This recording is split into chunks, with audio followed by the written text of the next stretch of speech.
What happens when the world of science decides to stick its busybody nose into the world of the paranormal? And then we meet a young man working at a call center late one night. When his phone rings and he answers it, he believes it's just going to be another standard service call. Little does he know that this phone call is about to thrust him headfirst into the realm of eternal darkness. Today on Dead Rabbit Radio. Actually, I'm a lot freaked out.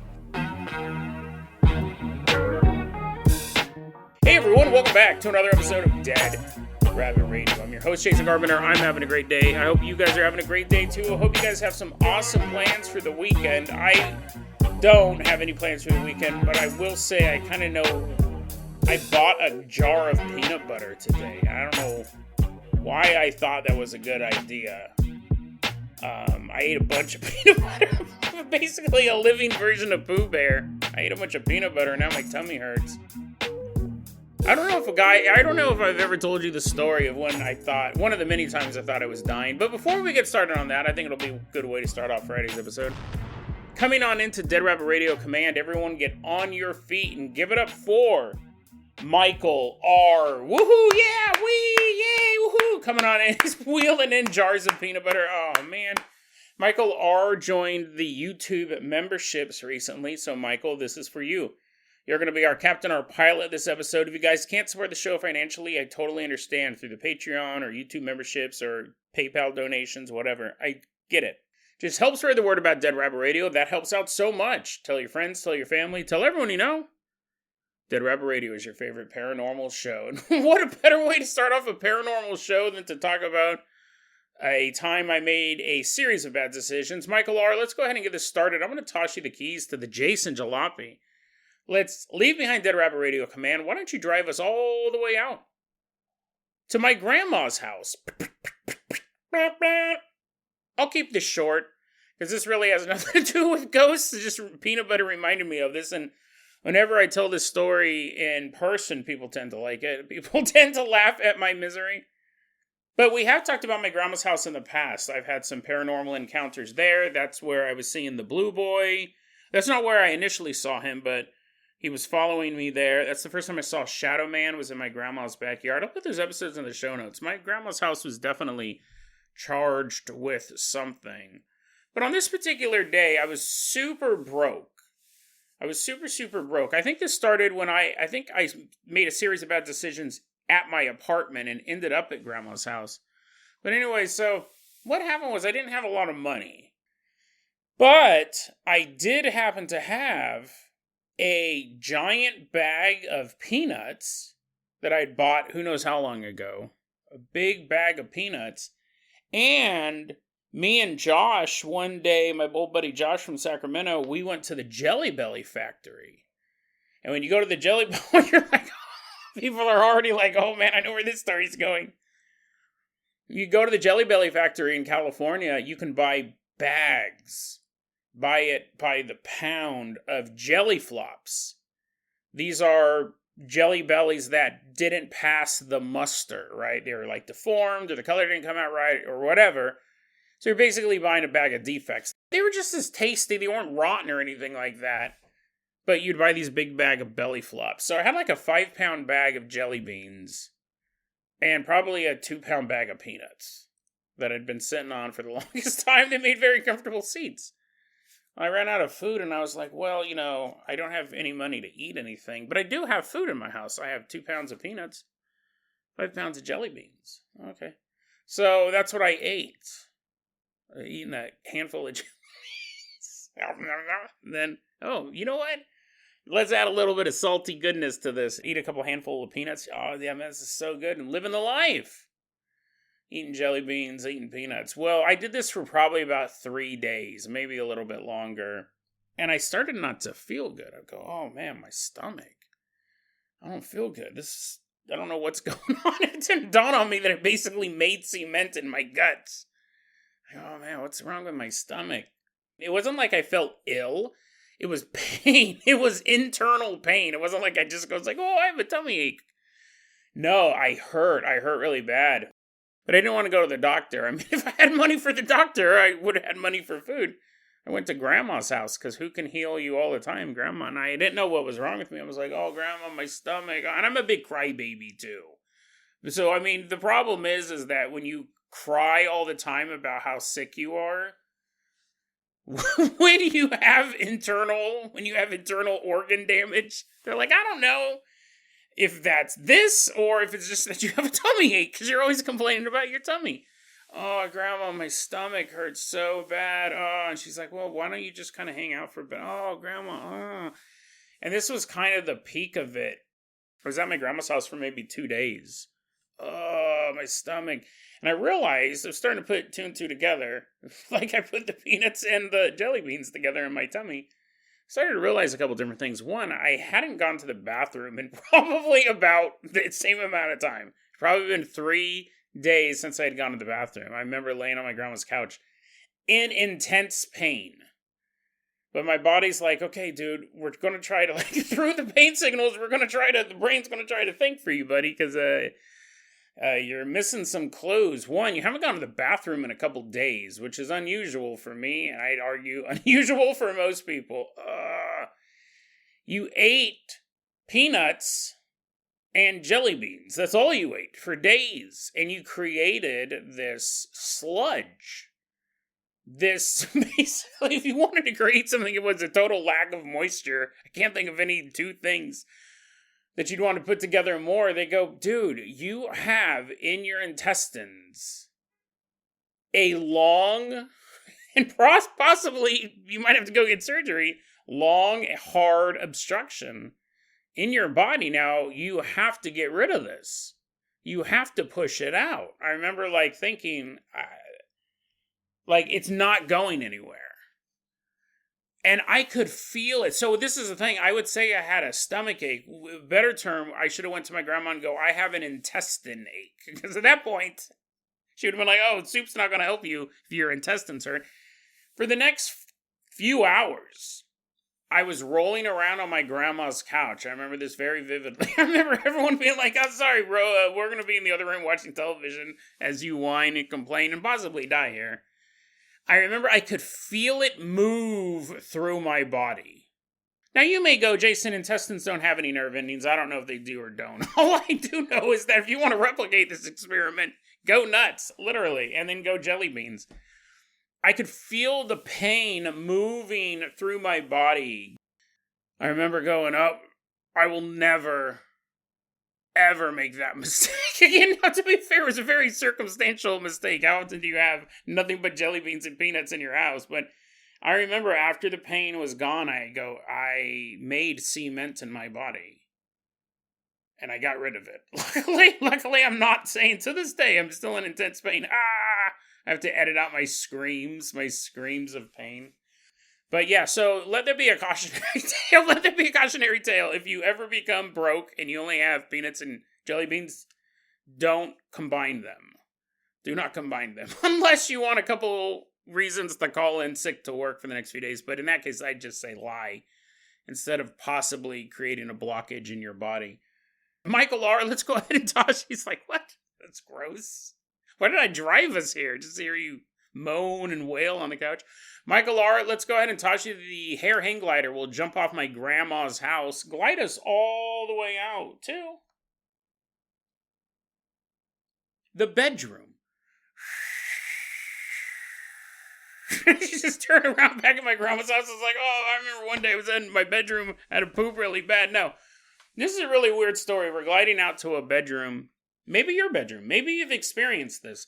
This is one of those crazy paranormal stories I talk about on this show that people do not know how to classify it, so it is not getting reported in the paranormal media. Because what is this? This is really cool. I was surprised at how much info, that might be the wrong word, how much, let's just get into it. There's a woman, let's call her Sally. She's sleeping in bed. And she wakes up. Not in the middle of the night. Not when it's super spooky. It's actually daylight outside. It's 6 a.m. Birds are chirping. Sun is rising. She wakes up and she goes, "Oh man, what a good night's sleep. Oh man." She opens her eyes and she sees on the walls of her room, from top to bottom, words. Glowing green words. My God, I can see words. These words are in English, but is it, what? And you'd rub your eyes. You'd try to figure out what's going on, and you're kind of looking around your room, and it looks like word salad. You just kind of look, and you're like, I must still be asleep, and you're kind of squinting your eyes, and you look, and it's gone. Hypnagogic hallucination, you'd say, right? We'll get into that in a second, but let's take a closer look at this phenomenon. This happens a lot. I actually don't remember how I came across this story. I'm kind of wondering if I got it from Sustained Disgust's iceberg. He made a really awesome iceberg. I'll put it in the show notes. I'm giving him credit on the off chance that he might have found that. I might have stumbled across it. I don't remember. But if you type in to Google or any search engine of your choice, something like glowing letters, glowing numbers on my wall, you will be shocked at the amount of people asking what they saw when they woke up. Post after post, forum after forum, message board after message board. I woke up the other day and I saw green glowing letters. What does this mean? I was surprised how many people were asking the same question. And what would happen was someone would ask that question, and then you'd have 10 replies to it going, I saw that too. I didn't know what that was. I thought it was just me. What is this? So many people are seeing this, and you don't go to the ghost forum because it doesn't involve ghosts. You don't go to the alien forums because it doesn't involve aliens. This is one of those paranormal, high strangeness things I've talked about that we can't classify. So people don't know where to talk about it, so they end up talking to each other, and they're all going, what was that? Sometimes these are words, sometimes they're just random letters. Sometimes they seem to be written in some sort of beautiful pattern. And sometimes it's completely illegible. Sometimes it's a completely different language. People have said they've woken up and they said that it looked similar, but not exactly like Norse runes. Similar, but not exactly like Arabic. But it seemed to be a language of some sort. You could obviously tell through spaces if you didn't understand what the words were, you could sense out by the spacing between the letters, possibly even punctuation, that this is a language. It's not just a bunch of random runes. This appears to be some sort of language. Sometimes you'll wake up and you'll see it on one wall. Sometimes you'll wake up, you'll see it on all four walls. Sometimes people see it coating everything in the room. The dresser, the chair, the closet door, completely covered in this glowing script. The glowing script is the big unifier. A lot of people say it's glowing green. Some people say it's orange. Some people say it's white that they've seen. The thing that kind of kicks it out of being a hypnagogic hallucination is that there's quite a few things. People say, I wake up and I see this, and immediately I think I'm still dreaming. I'll open and close my eyes a couple times. It's still there. Then it will slowly fade away. It doesn't just really blink out. There's this slow fade. Some people, though, can see it for up to 10 minutes. And there is a report of a couple who woke up and saw the same lettering at the same time, which would completely destroy the hypnagogic hallucination argument. They could see the same lettering at the same time, and it was visible to both of them for 10 minutes. The other thing that we know about this phenomenon, which really is not much, is that people who tend to see it, they'll see it more than once. What in the world is this? I think the easy answer is hypnagogic hallucination. But that is thrown right out the window if you have two people observing it at the same time. Two people can't have a hallucination like that at the same time, especially if it's a dream-based hallucination, because two people scientifically cannot have the same dream. They could both go to a race car event and both dream about race cars, but they're not going to be the same dream. If they have a shared dream that defies science, that is supernatural. Two people cannot hallucinate the same thing. That becomes supernatural. So what is this? I was very fascinated by this phenomenon. I can't say that I've ever heard of it before. I know that glowing lettering has played parts in stories we've talked about before. Generally, and it's off the top of my head, I couldn't speak to a particular case, but if we come across something like this, it's in relation to another event, as in someone's on board a UFO and the aliens are projecting messages with a glowing script type of thing. So it's not even the same setup where they're waking up. This is one of those, I hate to keep saying this, but this is why I love doing this show. And I love sharing it with you, and I love finding this stuff. And again, Sustained Disgust may have actually pointed me in the right direction. I'm not for sure, but either if he found it or I found it. This is the stuff that people are not talking about in the general paranormal world. And this could be huge. This could be huge because the thing is we have to ask ourselves, what is it? And it actually plays into a couple different things. One, you could immediately go to simulation theory. People are waking up and they're seeing that the code is broken down. They might even be seeing the programming. Now, that part of that is because it's green and it's glowing, and the Matrix is green and it's glowing, but it's almost like that is how our old computer, I grew up with green screens and yellow screens and all that stuff, error messages. There was one person who said they were able to decipher what it said, and it said, "Open your eyes." So now we have another thing that could it be somewhat, I'm not a huge fan of simulation theory, but I'll definitely talk about it. I'm not going to poo-poo it and say I'm not going to talk about it because I don't believe it's real personally. I think it's fascinating. I think it's fascinating theory. I just don't give it much credence, but I love still talking about this stuff. That would seem like someone on the outside of the simulation is trying to contact this person. So that's because it seems so built into the environment and that some people are able to perceive it. It does, and it's interesting because once you see it once, you tend to see it more often. That something is off with their view of the world. I also wonder, I just thought of this, is the writing on the wall before they wake up? Is it just on the wall? Has it been on the wall for 5 minutes before they even open their eyes? It's just glowing there. I'd be very curious to hear if you wake up and you see this glowing text and then someone opens your bedroom door and walks in, what do they see?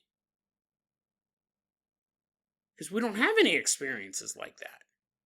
All the ones I found, and again, type that into Google. Obviously, I'm going to have examples in the show notes. If you don't want to type it into Google, you can click on the links, but you'll see all the people talking about this. And most of them are saying, I thought I was the only one. Because nobody's talking about this. But those are the type of experiences that I'm curious about. Like, now that we think that this is a phenomenon, it's so many reports of it, what happens if somebody comes in while you're hallucinating the letters? Do the letters immediately disappear? Can you imagine how... I mean, listen. This could just be a hallucination and I'm totally off base. I think the two people having it at the same time kind of throws the hallucination thing out the window, but if a person walks into the room and you're hallucinating and they see the hallucination, then obviously it's real. If somebody else walks in and the hallucination completely disappears, then you could argue that the person who was seen in the first place was hallucinating. But if the person who wakes up and is seeing the lettering, the green lettering covering the wall, another person walks into the room, and the person who sees the writing still sees it, and they go, "Hey, what's wrong with my wall? I want to get my security deposit back. Look at all this stuff on the wall. What happened?" You think the landlords are going to kick us out if the wall is glowing green? And the friend who walks in goes, what are you talking about? These walls look totally normal. No, there's writing all over them. Don't put your hand there. Don't put your hand there. I don't know what you're touching. If the person continues to see these letters, these words, runes, whatever, and the person who just came in the room doesn't, then that would go towards a completely unknown psychic ability. We don't have any way to quantify this. If one person can see a ghost and talk to ghosts and another person can't, we call the person who can talk to ghosts a medium. If one person has been abducted by an alien and another person hasn't, we call the first person, the guy who met the aliens, either an abductee or a contactee. What is this? And what would it mean? Those other two, we go, well, this person has a special ability. They can talk to ghosts. Oh, this person has a unique experience. They met aliens or were kidnapped by aliens. If someone can see the code but doesn't understand it, and another person can't see it at all, even the person who can see the code and can't understand it has this very, very unique ability. And what I find fascinating is because nobody is talking about this except for these people sharing these experiences. If you had outside observers, researchers is what I mean, not people coming in and messing up the whole hallucination, but if you had people start to put their brain power together and start to collect, let's say this becomes more well known, and you start to have people, when they see this writing, they know what forums to go to, they know what message boards to go to, and they start saying, hey, I scribbled down a couple lines of what I saw. Because right now, everyone's just waking up and rubbing their eyes, and they're like, what in the world's going on? And they don't know what it is, and it's kind of scary. They think they're going insane. They think it's a hallucination until someone else posts something about it online, and everyone's just kind of shrugging their shoulders. But imagine if these people started jotting down notes, fragments of what they're seeing. A word here, a phrase there. They may not be able to capture all of it, but get some of it. And then you have researchers start going through this and trying to crack the code. They may go, well, it looks like Arabic. I scribbled down a couple things. This is kind of what it looked like. And someone looks at it and goes, well, that's not Arabic, but that is a language. I know that language. I can decipher this. Or all these words that are random gibberish, and you can feed them into a computer or have an expert look at them and analyze them and go, well, it looks like gibberish. It's actually a code. And as the researcher starts going through his notes, it matches a code that we saw in Arizona back in 2023. We have this. Someone sent us this in. And it's almost like it's answering each other. Two people miles apart, hundreds of miles apart, getting a coded message that's communicating with each other. That hasn't happened. As far as we know, that hasn't happened. That's a hypothetical. But it could be. And we're not even researching it. We have the one person said, the message said, open your eyes. Otherwise, it's just kind of described as word salad or gibberish or something that they can't decipher. Very, very strange phenomenon. I would love to find out more about this. And I would love to see this get brought into mainstream paranormal research, which is why I wanted to cover it on the show, because I know a lot of you guys are as enthusiastic about paranormal research as I am, and we can help kind of push this forward. Weird. Super weird. I love it. I love the world of the weird. I love stumbling across stuff like that. And I was surprised how many... I don't remember how I came across... Maybe I woke up and there was green lettering in my room.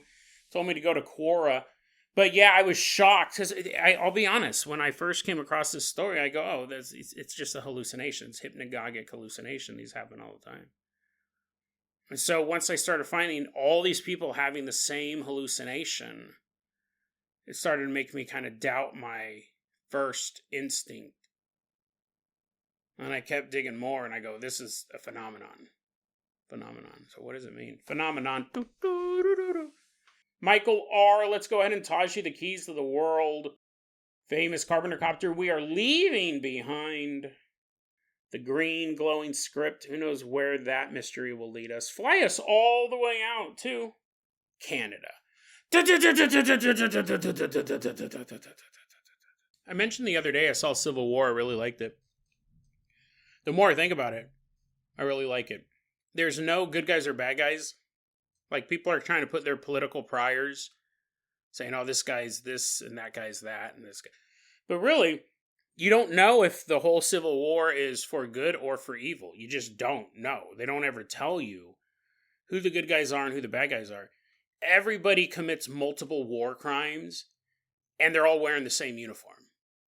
It's really interesting. It's quite jarring. I like reading the reviews where people are like, I hate this movie. I didn't know who to root for. And I was thinking about it. If you made Star Wars, if you took the movie Star Wars and you cut out really like 3 scenes, stormtroopers killing Luke's aunt and uncle, the Death Star blowing up Alderaan, and Darth Vader torturing Princess Leia, you would have no idea who the good guys were or the bad guys were in that movie.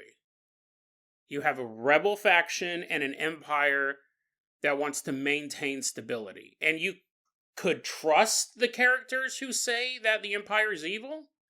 But if you never saw them do evil in the movie, you'd have to take those characters at their word. That's what Civil War is. They talk about some stuff the president does, but you don't know if that stuff is true. And after seeing every faction in the Civil War commit multiple brutal war crimes over and over and over again, at the end of the movie, you're like, I don't know if this was a happy ending or a sad ending. It's very fascinating.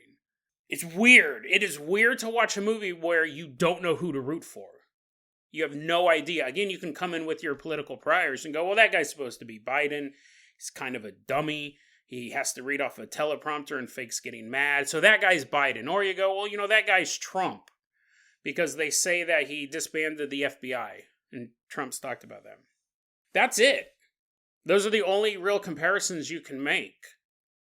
I liked it. So if you're looking for something, if you want a challenging film, I'd recommend it. I think it's pretty dope. There's some... Oh, and what's really cool about it, too, I'll give it a Dead Rabbit Radio recommend, Civil War. I mean, I just saw it a couple days ago, so I'm still kind of like in that moment, but it's a horror movie. But it's not like the horrors of war type of movie. No, the jump scares are bullets.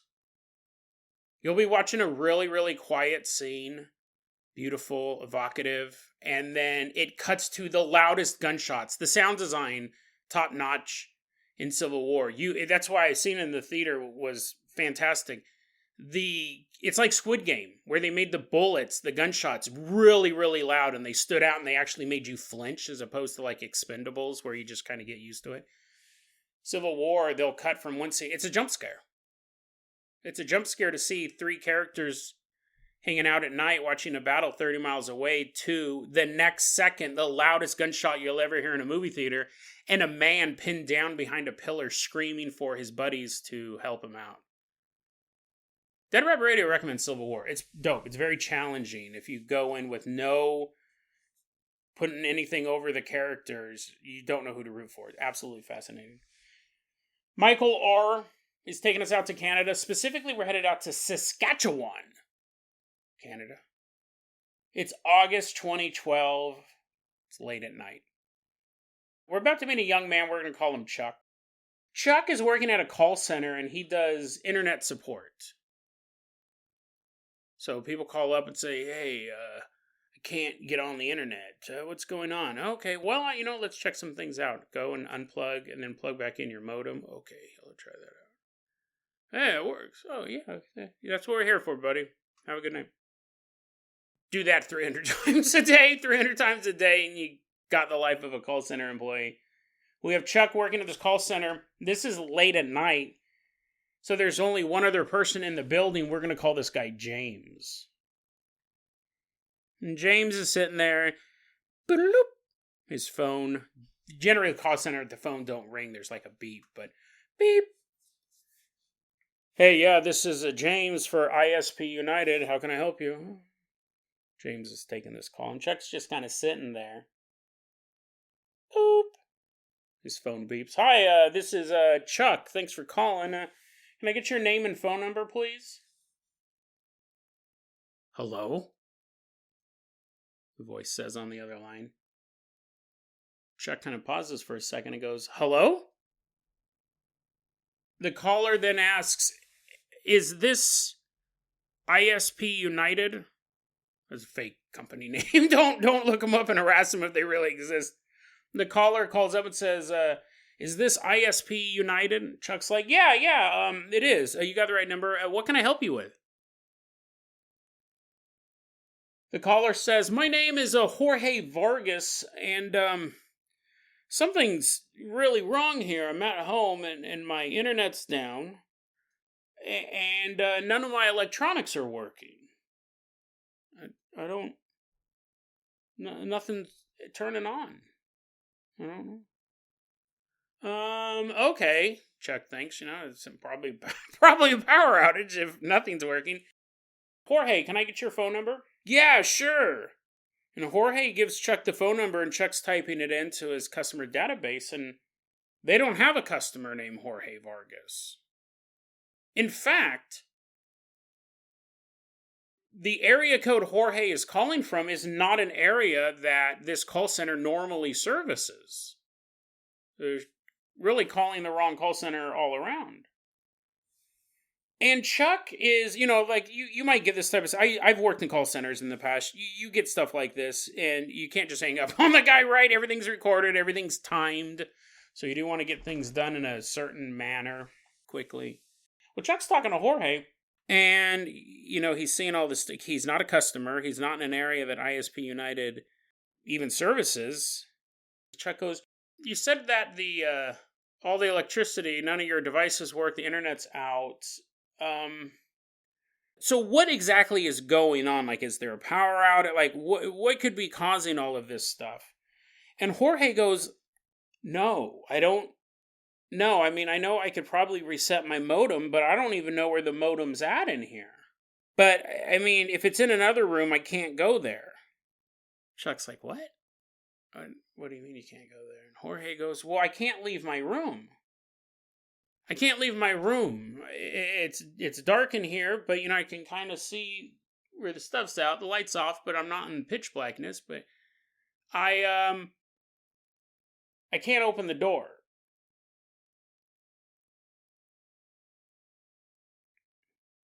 Now, like I said, when you work at a call center, you get timed and your calls are recorded. They're randomly recorded, but you always just assume you're being recorded. It's a timed job. You have 2 to 5 minutes, generally, most calls to be done by that time. But Chuck's definitely intrigued by what's going on. This is an odd situation. And when Jorge says, I can't open my door, it's possible Chuck thought there could be some sort of threat there. What do you mean you can't open your door, Jorge? It just won't open. I can't get it open. I did open it once. But when I opened it, I looked out and there's nothing but pitch black. There's nothing but pitch blackness out there. So I shut the door and haven't been able to open it since.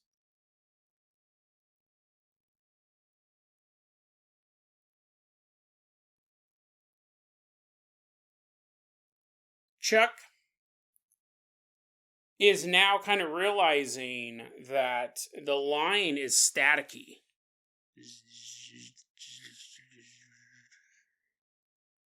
And I don't know if it was always that way, and he's just now picking up on it, or if the line's becoming more staticky the longer this call goes on.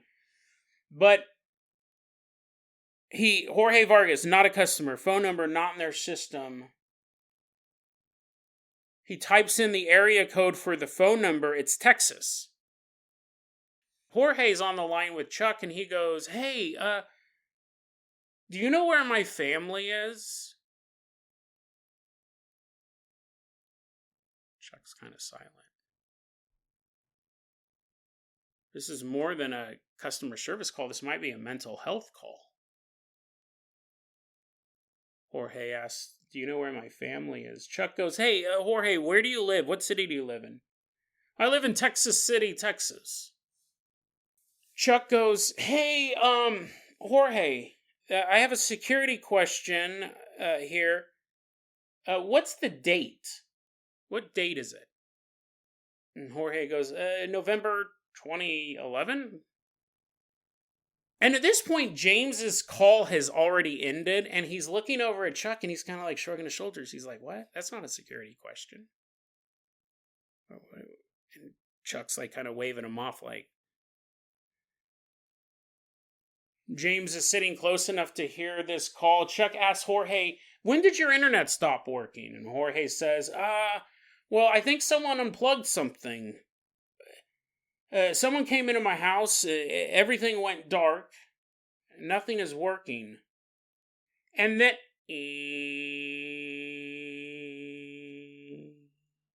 line goes dead. Chuck turns to James and goes, dude, that was a weird call. Like, I don't know what was going on at that guy's house. He was saying he couldn't leave his room.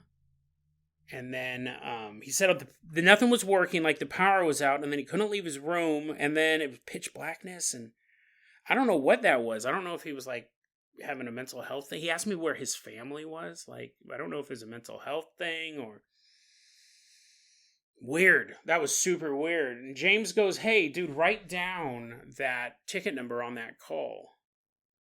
Because tomorrow when we come in, so you can follow up on it. And really what was meant by that was that the next day, when Chuck came in, he could follow up on it. He went to his supervisor and he said, hey, I was wondering if you could pull up a call for me, a recording of one of our calls that we got last night. It was really weird. I don't know like what was going on with the guy.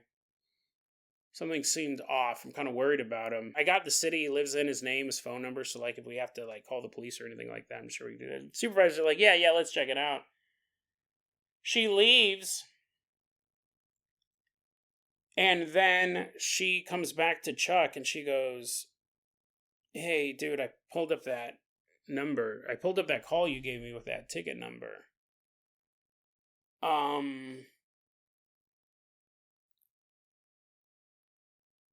There is no Jorge. He's like, what? She goes, I listened to the call. It's just you. Talking to static. There's no one on the other line, Chuck.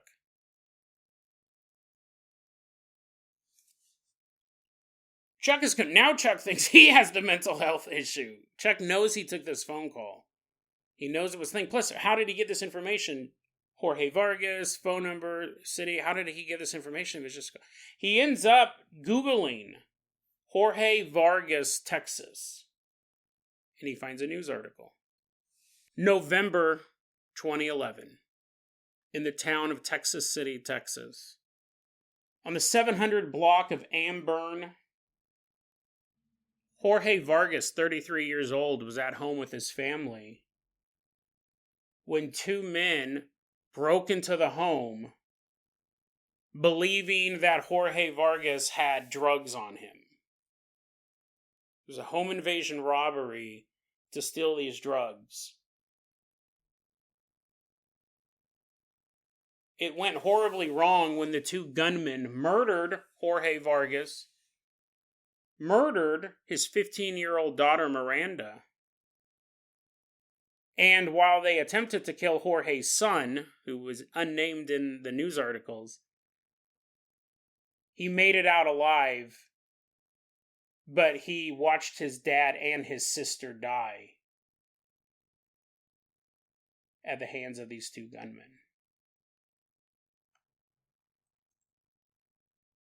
Now, I found this story. It was posted on the X board. It's anonymous. Very, very interesting because the true crime part of it is true.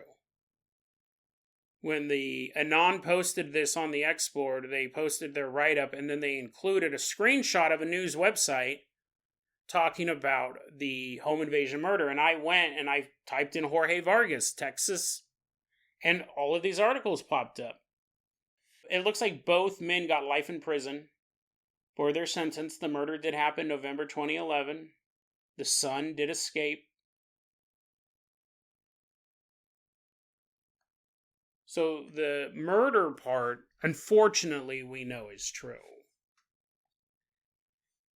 This is one of those stories, though, where you could go, well, Jason, it's an anonymous story online. Someone could have totally made it up. And that's true. If someone could be standing right in front of you telling you a story, it could be made up. But let's, assume that it's true.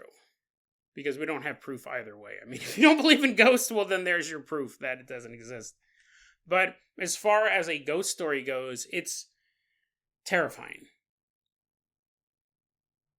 It's absolutely terrifying. If you look at the news articles, too, it'll tell you exactly where the murder took place. I mean, there are photos of this house. The murders took place. There are photos of this house. If you live in Texas City, Texas, I'm not saying to go and swing by, but it's crazy how many photos are there of this house in the news. It was on the 700 block of Amburn, November 21st, 2011. So, is that ghost still there? Is Jorge Vargas still there? That's a question. That's a question that if you live in Texas City, you can go check out. Again, not advising it, but I think I have. Again, like, this is such an interesting story because it combines ghosts and technology. It involves ghosts using the telephone. Now, that actually is not super uncommon. We do have ghosts modifying or playing around with electricity quite often. It could be something like flipping a light switch off, turning the television on, things like that. They do seem to interact with devices. There's a whole host of stories. I don't think we've covered. I think I have like a bunch of stories here on my computer about ghosts, or ghost phones are probably some criminal thing to hide your ghost from the FBI, but phone ghosts, like people getting phone calls from people who had died. So it's not super uncommon. It's not super common either. But you can write a book on ghosts interacting with technology to send a message. I actually think I have a book like that around here called Sinister Messages or something like that. But it's not just that. It's not just the ghosts interacting with the technology. It's not just the ghosts that may still inhabit that house. And I will talk. I got so much to say, and I am trying to sort my ideas out. Not just the ghosts and the technology. It's not just the haunting. It's this idea that he called Chuck and talked to Chuck and gave Chuck information that he didn't have otherwise. The question is, why Chuck? How many people would have gotten that phone call and only heard static? How many people would have said, hello, this is ISP United? Hello? Hello, is anyone there? This is ISP United, can I help you? Okay, I'm going to go ahead and disconnect now. If you would like to have service once again, go ahead and give us a call at...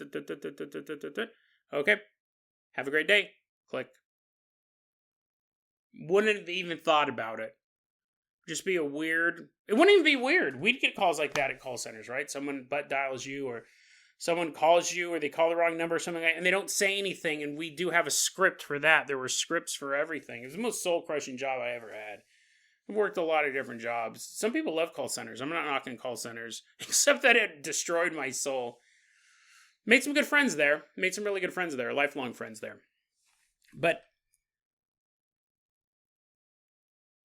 how many people would have just heard static? Heard nothing. And then you wouldn't go and be like, dude, you won't believe what happened today. Oh my God, I'm going to have my supervisor pull this up. I got a phone call the other night. No one was on the other line. I waited like 45 seconds and no one picked up, dude. I don't know if I'm going to be able to sleep tonight. No, you wouldn't even think about it. But Chuck heard it. And Chuck didn't just hear it, he conversed with it, and he got new information from it. A name, a phone number, a city. Makes you wonder, not like, oh man, I just hung up on a call about 10 minutes ago. No one was on the other line. Was that Grandmama? No! I'm not saying that every time your phone rings and no one's on the other line, it was a ghost. But sometimes it might be. But once in a million, it could be. You just hang up. You don't even think anything about it. But that's all fascinating to me. Why did Chuck hear it that night? It had been almost a year later. It wasn't on the day he died or anything like that. November 2011 to August 2012. Why Chuck? Why then? But, we're really just touching a cow and calling it a couch. Really, the main thing we should be talking about here is this dude's death. Like, not the unfortunate, murder, but he's killed. He still thinks it's November 2011. I just did a speech at the Oregon Ghost Conference about how ghosts perceive time. Well, that's one I probably should have took to the conference. That's a big one. Time has not moved for him. It's been almost a year, but he thinks it's November 2011. He's in his room, or a room. We don't know if it's his bedroom or the living room or what. The article went into some detail about how the family was murdered. It was pretty brutal. I'm sparing you guys some of the details, but suffice to say, a young man saw his dad and his sister get murdered. He's in a room with all the electricity out. None of the devices are working, which may even include the light bulb. That's kind of how I pictured it, and that was kind of the picture that I painted. But television doesn't work, computer doesn't work, internet doesn't work, and whatever other devices, cell phones, anything like that, it just does not work in this room. Possibly in a dark room with the light off, but he's trapped. Because first the door wouldn't open, he couldn't get it open, and then he tried opening it again, and he just saw endless darkness outside this room. And so he shut the door, and he can't get it opened again. And he's in this room. He doesn't know where his family is. He doesn't know anything that's going on. He said, some guys came into my house, and he thinks they knocked out his internet. No, they murdered him.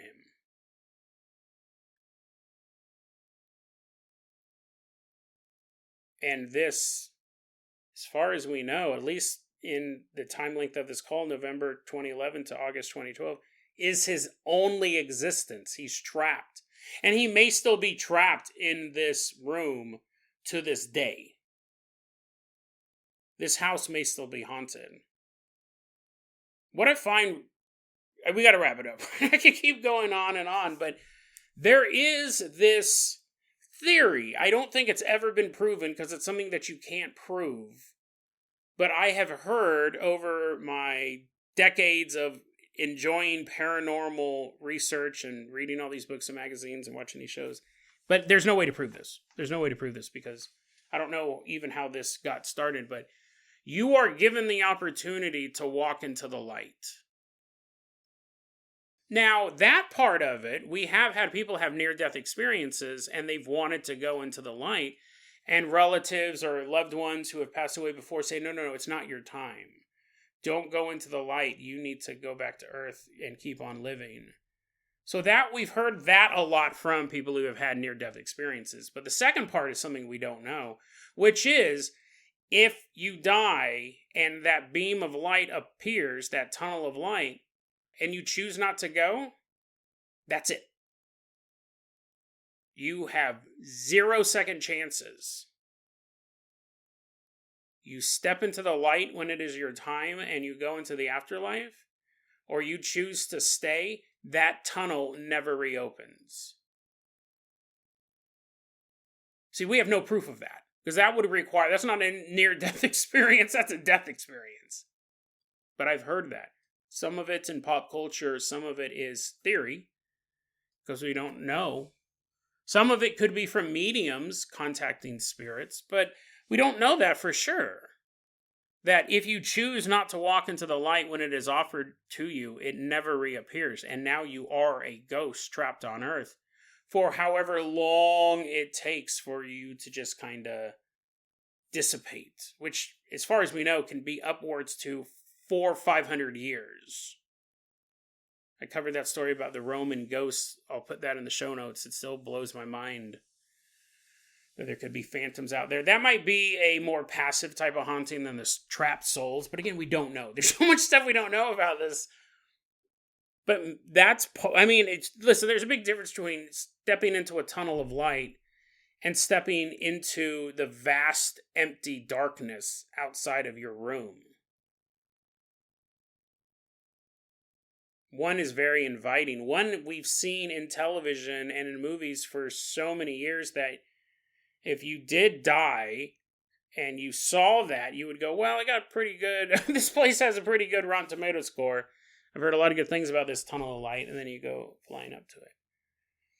As opposed to, the abyss. Staring into the maw of the abyss. Not a lot of TripAdvisor reports on that one. But it could be the same thing. When he opened that door, Jorge, that was his moment to make that choice, to step into oblivion, wherever that would take him. But that terrified him, rightfully so. I'm not calling the guy a chicken, but it terrified him. And so he shut the door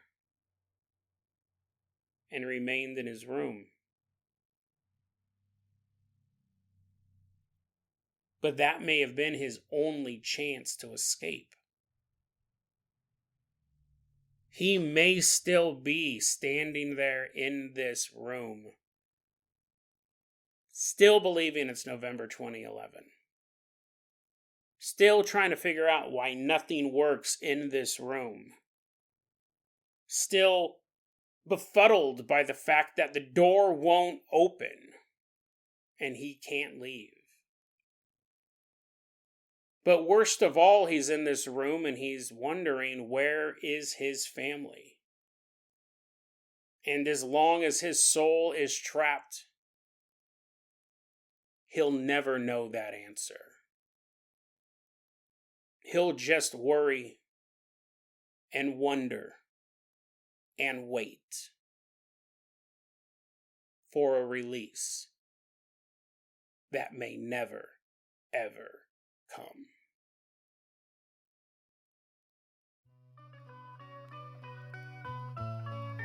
DeadRabbitRadio@gmail.com is going to be our email address. You can also go to Facebook.com/DeadRabbitRadio. TikTok is @DeadRabbitRadio. Dead Rabbit Radio is the daily paranormal, conspiracy, and true crime podcast. You don't have to listen to it every day. I'm glad you listened to it today. Have a great weekend, guys.